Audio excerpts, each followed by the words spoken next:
Hallo, mein Name ist Andreas Birnschningel. Ich bin ausgebildeter Volkswirt und Sozialökologe und arbeite beim WWF International. Ich betreue da die Network Business Analyst Unit, bin der Manager, und wir betreuen quasi alle 72 Offices von WWF weltweit. Ich möchte euch heute etwas über den konsumbasierten CO2-Fußabdruck erzählen und wie das mit dem Emission Trading System der EU und damit in weiterer Folge mit Coin zusammenhängt. Im Großen und Ganzen ist eine Frage, welche Art des Fußabdruckes wir betrachten. Also es gibt den produktionsbasierten, das ist quasi die Grundlage des Emission Trading Systems, und es gibt den konsumbasierten CO2-Fußabdruck. Der Unterschied ist im Großen und Ganzen, dass produktionsbasiert sich nur das anschaut, was innerhalb von Landesgrenzen ausgestoßen wird, sei es durch Produktion, sei es durch Transport, sei es durch Energiekonsum. Der Nachteil davon ist, dass der produktionsbasierte Fußabdruck allerdings nicht Vorleistungen bzw. Upstream-Leistungen und indirekte bzw. eingebettete Emissionen außerhalb des Territoriums berücksichtigt. Das ist insofern ein großer Nachteil, weil wir in einer globalisierten Welt leben und sehr viele unserer Konsumartikel außerhalb des Landes, wo wir die Produkte konsumieren, produziert wird. Der konsumbasierte CO2-Fußabdruckberechnung betrachtet die Emissionen einerseits zum Zeitpunkt des Endverbrauches. Das heißt, also der Konsum ist Produktion minus Exporte plus Import. Insbesondere mit den jetzigen Klimawandelanpassungsmaßnahmen und Klimawandelbekämpfungsmaßnahmen ist die Betrachtung zwischen konsumbasierter und produktionsbasierter Berechnung sehr interessant. Im Großen und Ganzen, also wenn wir es weltweit betrachten, gibt es keinen Unterschied, weil egal wo wir etwas produzieren, es wird irgendwo konsumiert werden und vice versa. Es ist sehr wohl interessant, wenn man sich anschaut, wie ist das mit der Verteilung. Also beispielsweise, wenn man sich Daten anschaut vom Global Carbon Project aus dem Jahr 2016, habe ich mir das angeschaut. Also man sieht da bei der EU 28, USA und China, die insgesamt quasi ungefähr 55% der CO2-Emissionen ausstoßen. Und sieht man nicht wirklich einen Unterschied, ob man das produktionsbasiert anschaut oder konsumbasiert. Sehr wohl sieht man allerdings die Verlagerung. China beispielsweise könnte, wenn man sich die konsumbasierte Betrachtungsweise anschaut, statt der produktionsbasierten 1,4 Milliarden CO2-Emissionen sparen. Sozusagen einfach ein buchhalterischer Trick, wäre aber bei insgesamt einem Ausstoß von 34 Milliarden CO2-Emissionen weltweit mit 4 bis 5% ziemlich substanziell. Noch drastischer wird es, wenn man sich die CO2-Emissionen pro Kopf anschaut. Da sind vor allem dann kleine, offene Volkswirtschaften, wie beispielsweise Österreich, zeigen dann auf einmal einen viel größeren CO2-Ausstoß. Also wieder die Daten von Global Carbon Project 2018 nehmend. Mit der produktionsbasierten Betrachtungsweise hätte Österreich einen CO2-Fußabdruck von 7,7% pro Kopf und pro Jahr. Mit der konsumbasierten Betrachtungsweise würde das auf 10,5 CO2-Tonnen pro Jahr steigen. Insgesamt ist für Österreich, also wie gesagt, eine offene, kleine Volkswirtschaft, der Unterschied so um die 50%. Wenn man sich Zahlen anschaut, also Gilliam et al. 2018 hat das ganz gut zusammengefasst, sind verschiedene Studien, zeigen unisono, dass der produktionsbasierte CO2-Fußabdruck oder die CO2-Emissionen pro Jahr in Österreich bei ungefähr 80 Millionen Tonnen liegen. Das ist die produktionsbasierte Betrachtung. Wenn man sich die konsumbasierte Betrachtung wieder ansieht, wie gesagt, das ist ein 50%iger Aufschlag, dann sind wir bei 120 Millionen Tonnen CO2 pro Jahr. Von der Aufteilung dann ist es auch sehr interessant, dass schon allein die Haushalte, die in der produktionsbasierten Betrachtungsweise bei ungefähr 20 Millionen Tonnen liegen, also ein Viertel, auf einmal auf 80 Millionen Tonnen steigen. Das ist sozusagen quasi das Äquivalent zu den insgesamten CO2-Emissionen in der produktionsbasierten Betrachtungsweise. Insgesamt kann man sagen, dass Haushalte, also direkte und indirekte Emissionen, indirekt deswegen, weil in der konsumbasierten Betrachtungsweise eben die eingebetteten, die Embedded Emissions von der Produktion außerhalb Österreichs mit betrachtet werden, liegt der Anteil der Haushalte bei allen Emissionen bei 68% insgesamt. Wobei die Haupttreiber hier in erster Linie Waren und Dienstleistungen sind, sowie Transport. Das ist insofern interessant, weil alle Maßnahmen bislang, die für die Klimawandelanpassung, die von der Politik vorgegeben werden, wie beispielsweise das EU Emissions Trading System, eben produktionsbasiert sind. Das EDS umfasst beispielsweise 45% der EU-Emissionen insgesamt. Und wie gesagt, mit der konsumbasierten Betrachtungsweise würde die Anzahl der Emissionen um einige steigen. Basierend auf meiner Diplomarbeit vom letzten Jahr haben wir uns angeschaut, was sind denn die Haupttreiber vom konsumbasierten CO2-Fußabdruck in Österreich. Dazu haben wir im Standard der Technik ein Environment Extended multiregionales Input-Output-Modell verwendet und das mit der österreichischen Konsumstatistik von Haushalten kombiniert und verglichen. Kurz zu den technischen Daten, also in dieser Konsumsurvey sind 6.500 Haushalte drinnen. Wenn man das Gewicht von der Statistik Austria dabei anwendet, kommt man letztlich auf 3,5 bis 3,6 Millionen Haushalte in Österreich. Das ist so quasi die Gesamtzahl der Haushalte in Österreich abgebildet. Diese multiregionale Input-Output-Datenbank umfasst 192 Länder weltweit, also fast jedes Land. Und die österreichische Input-Output-Tabelle deckt 60 Produkte ab. Mit diesen Produkten kann man dann quasi 6 Konsumkategorien abbilden, die wir mit Essen und Trinken angenommen haben, Wohnen direkt und indirekt, Mobilität direkt und indirekt, sowie Waren und Dienstleistungen. Mit der produktionsbasierten Bilanzierung kann man sagen, sind die Haupttreiber auf Haushaltsebene Wohnen und Transport. Und je urbaner quasi die Haushaltsstruktur ist, desto weniger sollte der CO2-Ausstoß sein aufgrund erhöhter Energieeffizienz, wie beispielsweise für Wohnungen. In Wien beispielsweise kann man Fernwärme nutzen, man ist nicht auf Ölheizungen oder Brikettheizungen angewiesen, oder eben mit dem Nahverkehr, also mit den Öffis. Wenn man sich allerdings die konsumbasierte Seite anschaut, ist das nicht mehr so eindeutig. Es gibt dann sogenannte Rebound-Effekte. Das sind eben so die Punkte, die wir uns da angeschaut haben in dieser Arbeit.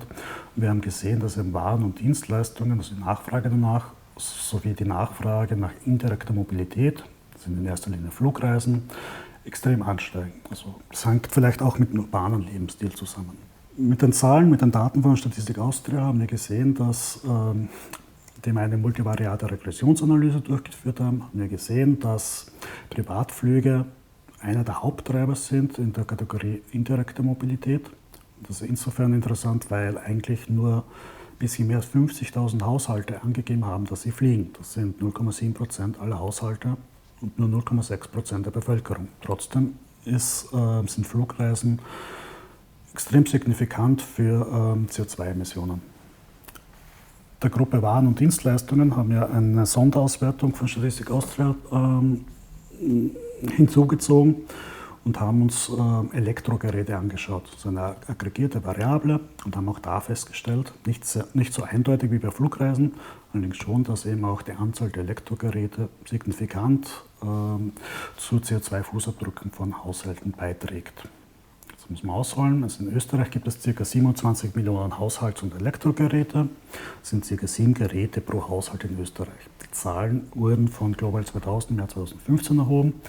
Ist ein bisschen fraglich, also wie akkurat diese Zahlen sind, wenn man sich anschaut, dass das Deutsche Statistikamt angibt, dass in einem deutschen Haushalt im Durchschnitt 50 Geräte zu Hause sind sozusagen. Bei Elektrogeräten ist es insofern interessant, dass wir das Beispiel Österreich nehmen, basierend auf einer Studie von Steininger et al. Aus dem Jahr 2018, dass nur 8% der Emissionen, die für die Produktion quasi von Elektrogeräten notwendig sind, innerhalb von Österreich stattfinden. Der Rest findet innerhalb der EU statt oder sogar außerhalb der EU, vor allem in China. Im Bereich Flüge sagen, dass der Flugverkehr für 5% weltweiter Treibhausgasemissionen verantwortlich ist und ist somit der klimaschädlichste Verkehrsträger pro CO2-Tonnenkilometer. Und dazu sieht man dann auch, also wieder Daten von Statistik Austria, diesmal Verkehrsstatistik, dass die Anzahl der Fluggäste dabei umgekehrt korreliert mit den Ticketpreisen. Das ist eine Studie vom VCÖ, vom Verkehrsclub Österreich, dass eigentlich nur 40% der Österreicherinnen zu Zielen fliegen, die weniger als 800 Kilometer weit weg sind. Und so als Vergleich, die Distanz Wien-Brüssel, also Luftlinie, sind etwa 920 Kilometer.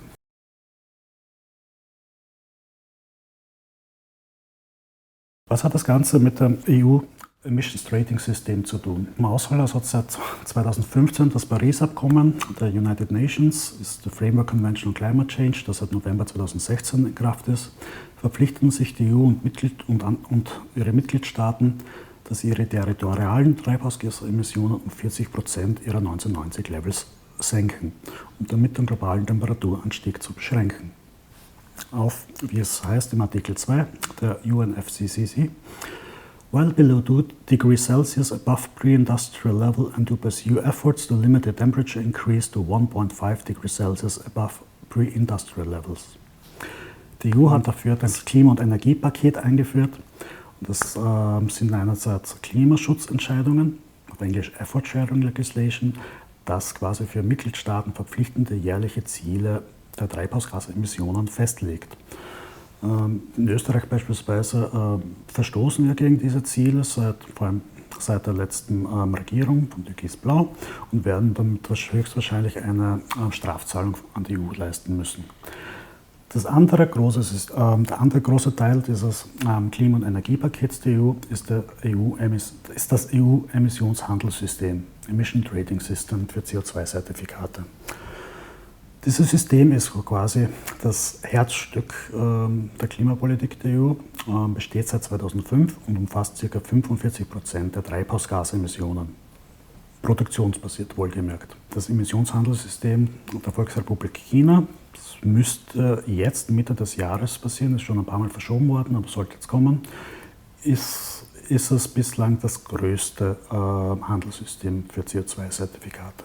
Das Ziel ist es, die Emissionen innerhalb der EU um 43% bis 2030 zu senken, wobei das höchstwahrscheinlich mit dem EU Green Deal wahrscheinlich nachgeschärft wird und somit 55 bis 60% Senkung im Raum steht.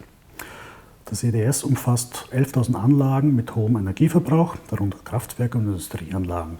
So sind vor allem Ölraffinerien, Stahlwerke, Produktion von Eisen, Aluminium, Metallen, Zement, Kalk, Glas, Keramik, Zellstoff, Papier, Pappe, Säure und organische Massenchemikalien. Der erste große Kritikpunkt am ETS ist, dass es nicht alle Sektoren umfasst. Also sind vor allem Transport und Bauwirtschaft, die zumindest diskutiert wurden in der letzten Phase, aber jetzt doch nicht kommen, und die Landwirtschaft und Abfallwirtschaft. Das Emission Trading System der EU existiert, wie gesagt, seit dem Jahr 2005 und hat verschiedene Phasen durchlaufen.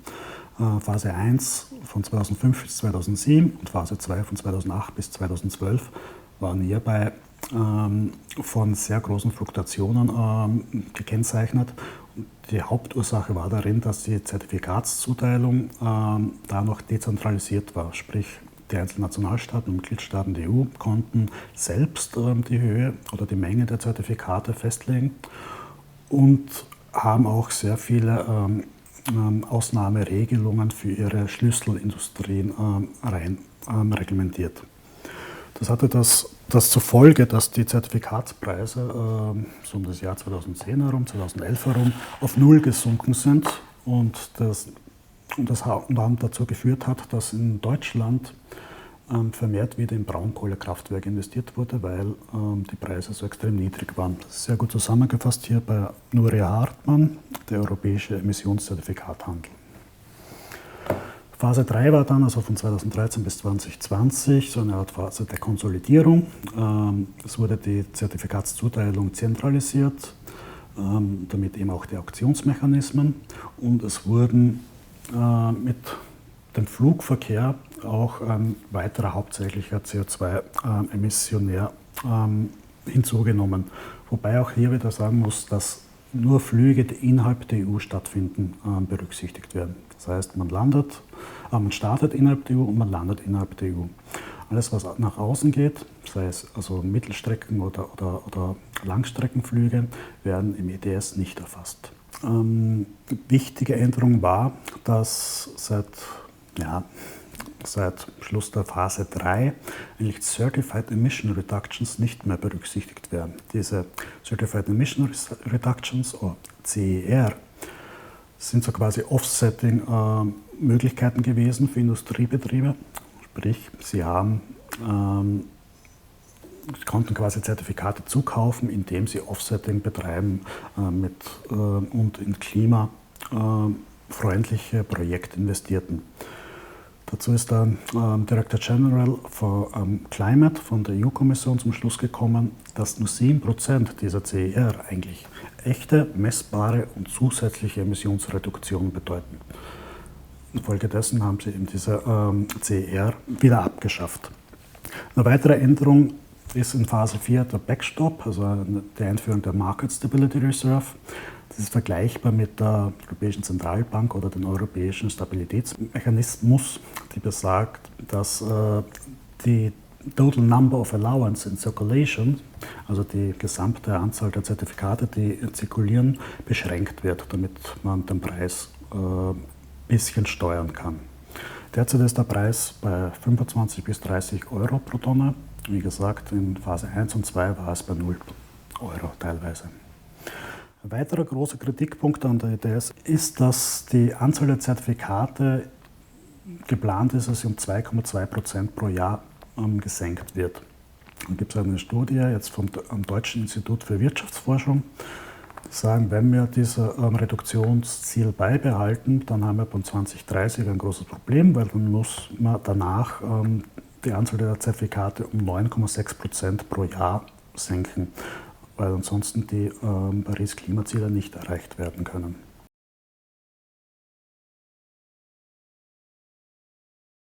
Also was hat das Ganze jetzt mit Coin zu tun? Meines Erachtens nach kann Coin direkt beitragen, indem man beispielsweise Offsetting für Flüge außerhalb der EU betreibt. Wie gesagt, alle möglichen anderen Offsetting-Produkte, viele Projekte, wie angeführt, Director General Climate von der EU-Kommission gesagt, dass eigentlich nur 7% dieser Projekte wirklich sinnvoll sind. Insofern kann man, wenn man in Coin investiert, direkter und nachhaltiger einen Beitrag leisten. Das Zweite ist, dass im ETS ist der Transport oder der individuelle